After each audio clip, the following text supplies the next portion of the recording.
사라진 항공기. 1985년 3월 8일 말레이시아. 항공 MH370편이 쿠알라룸푸르에서 베이징으로 가는 도중 레이더에서 사라졌습니다.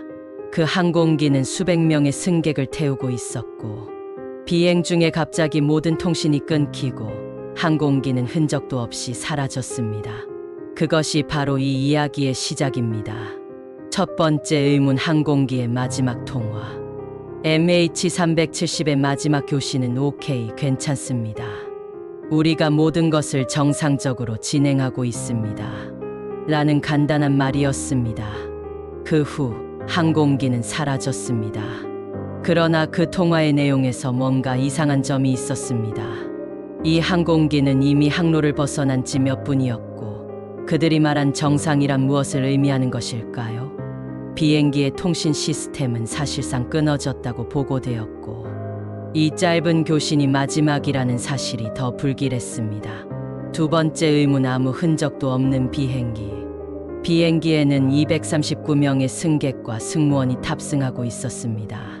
그런데 며칠 뒤 항공기가 실종된 지역에서 비행기 잔해나 조각들이 발견되지 않았습니다.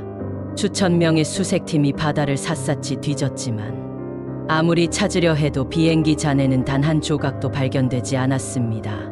시간이 지나면서 수색 범위는 점점 확대되었고, 그러다가 한 해저에서 비행기 파편으로 의심되는 물체가 발견되었지만 그것이 정확히 MH370편의 것인지 아니면 다른 비행기의 것인지는 여전히 불명확한 상태였습니다. 세 번째 의문, 비행기의 마지막 위치. 몇 년 후 비행기의 최종 위치를 추정한 결과 항공기는 인도양 깊은 바다에 추락한 것으로 보였다는 결론이 나왔습니다. 하지만 그럼에도 불구하고 비행기의 블랙박스나 항공기 내부의 흔적은 여전히 발견되지 않았습니다. 블랙박스가 있는 장소는 수심이 매우 깊고 탐사가 어려운 곳이었지만 몇 년간의 수색에도 불구하고 결국 비행기의 마지막 순간을 기록한 블랙박스는 모습을 드러내지 않았습니다. 네 번째 의문, 기계적 결함이 아니었다. 사고가 발생했을 당시 일부 사람들은 기계적 결함이 원인일 것이라고 추측했습니다. 하지만 사고 발생 후에 밝혀진 사실은 비행기는 최근에 정기 점검을 받았고 이전에 큰 기계적 결함이 있었다는 보고는 없었다는 점이었습니다.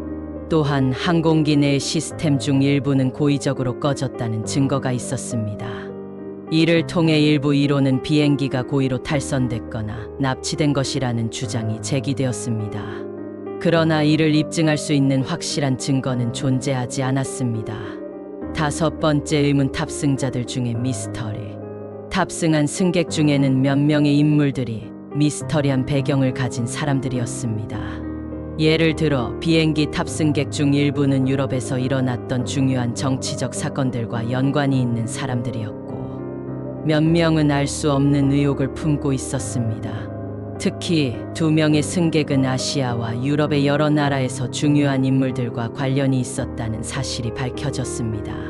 그들은 어디로 가고 있었고 무엇을 찾고 있었을까요? 아니면 그들이 사건과 관련이 있는 걸까요? 여섯 번째 의문, 왜 우리는 아직도 모르나? 현재까지도 MH370편의 실종에 관한 미스터리는 풀리지 않았습니다.